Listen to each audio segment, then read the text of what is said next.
Hello and welcome to the TRBusiness video channel. I'm here today with Heidi Köpple from Zurich Airport, Head of Commercial Centres. Hi Heidi, it's lovely to see you here. Thanks for spending time with us today. Hello Charlotte, good to see you. Thank you. Thank you for having me today. So we're doing this interview today during a very challenging period. It has been challenging, as you know, for the last couple of years, but there's some more complexities to the pandemic that have arisen over the last few days in the Omicron variant, and that's where I wanted to actually kick off the interview.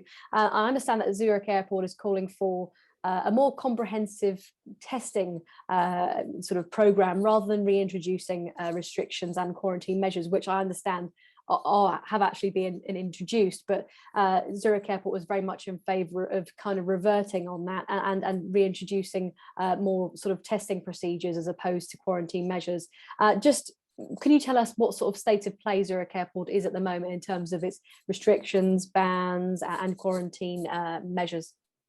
Yeah, thank you for the question. It's really very up-to-date problem that we are facing. Last weekend, the Swiss government announced more and more lists of countries that are on the new list, a list of countries that have detected the Omicron variant of the coronavirus right now. And it's very up-to-date information. We're talking about 24 countries, worldwide countries, that the rules have changed in a way that everybody entering Switzerland from one of these countries, for example, including the UK, even though you're double vaccinated, you need to present a PCR test and you need to go into 10 days of quarantine, which of course makes traveling extremely challenging.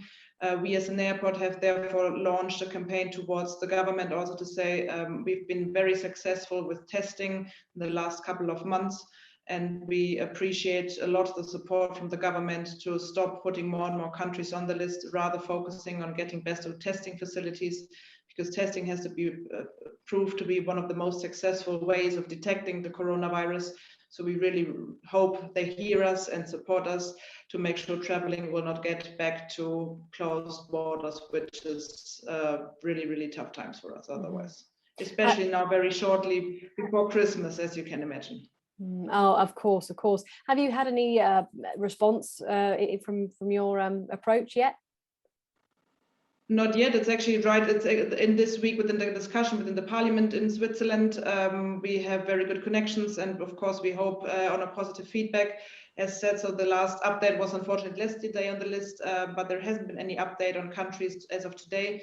And as you can imagine, of course, also the variant has been detected in Switzerland as well, which we hope from an airport's perspective will then also help to make the government understand that closing borders is not really helpful, especially if you consider being a country like Switzerland in the heart of Europe with very open borders, land borders, that we hope for a joint understanding from all parties involved that air travel should not be treated differently than any land travel. Absolutely. Before the emergence of the Omicron variant, there was some very good news for Zurich Airport and some very exciting development in the emergence of the new retail concept, Gate Zero, in collaboration with Highsnobiety. Am I pronouncing Highsnobiety right? Is that right? Yes, it's correct. Exactly. It's Highsnobiety. You're absolutely right. So we were in an extremely positive mood still 2 weeks ago. On the 15th of November, we launched Gate Zero, a concept, first of its kind concept to travel retail that we've developed within the last 3 years with Highsnobiety. Highsnobiety, a company that's originally coming from the publisher side, but has become very famous, especially within social media with their followers, and is really targeting a totally new audience group, the audience group of new luxury consumers. And we wanted to set a sign, to travel, wanted to set a sign within the travel retail industry. And also to say, Zurich Airport, we are back. We're fighting our way back. We weren't quiet the last couple of months. We were working. We've invested a lot of our energy and time to also rethink a bit the future of travel retail. And we've now dedicated our most prominent promotional spot in the heart of our airside shopping area. It's 120 square meters where we've opened that new concept. And yeah, it's been on now for 2 weeks. It shows very positive and really, really good sales results, independently of course, the new situation we're in with a slightly reduced number of passengers, but we're very optimistic that setting this really positive sign also to the industry is a great sign, and really a sign of saying, hey, we're back and we believe in the future of travel retail. You mentioned there a new generation of luxury consumers that Heidi and Zurich Airport are addressing here. What do you think the new generation of luxury consumers wants and demands? What we really believe, and this is also what Heidi gained with their insights about the new generation of luxury consumers. We know that this new generation is very much affluent when it comes to social media, and they inform themselves basically before they fly. And they know, in this specific case, Heidi, they know the world of Heidi, they know the products that Heidi is famous for, and they will actually know through their social media activation, they will know about the existence, for example, of that store, and they will know what kind of products they will find on site. And you can, the representatives of Heidi, when we did the media event 2 weeks ago, really said in a very nice way, because if you follow Heidi on Instagram and then you're finally on gate 0 as a space, you really have the feeling you've physically dived into their social media world, and now their social media world, their digital world became real, and it's now an analog world that you find yourself in, which is really impressive. Mm-hmm. In terms of sort of other projects that are happening at Zurich Airport, we were talking just before about the Circle Yes. project that I remember visiting Switzerland for the announcement of this back in 2014, I think it was. For the uninitiated, can you tell us a little bit more about the Circle and what progress it's made now?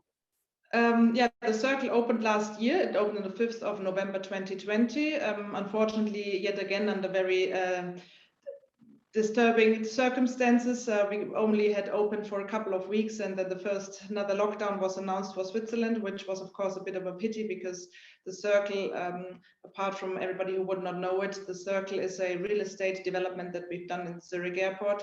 We're talking about 180,000 square meters of leasable space. 70,000 out of these is office spaces, and as you can imagine, a lot of people that are actually moved in never really showed up, because people tend to work more and more from home. We have, however, an 85% lease rate, which is really great in these days. We've opened plenty of new restaurants, we've opened new retail space, and we've had a great start, despite the facts that of course made it very tough and challenging. And we really hope now that further lockdowns will be avoided in Switzerland, to also make sure we can now benefit from the upcoming Christmas business, and to really hopefully engage with our clientele. Mm-hmm, absolutely. Fingers crossed that that numerous companies obviously take advantage of that fantastic project that was announced all those years ago. Just to finish up the interview, obviously 2021 has been another challenging year, and perhaps not quite as challenging as 2020, but perhaps in some periods. What do you think 2022 will mean for Zurich Airport? What are you hoping, and what are your ambitions? Providing obviously there are no new severe complications. Well, if there wasn't the latest announcement for the last couple of days, I must say we've been very optimistic. We see a really increase basically day by day and week by week in terms of passengers. So we remain and are still very optimistic. We hope that Omicron right now is just a little of a disturbance around the way, but that this road of recovery we're on, that we really continue being on this road of recovery, and that the last numbers that we had, a passenger level of around 60%, will continue growing now month by month, and that we will keep on fighting back.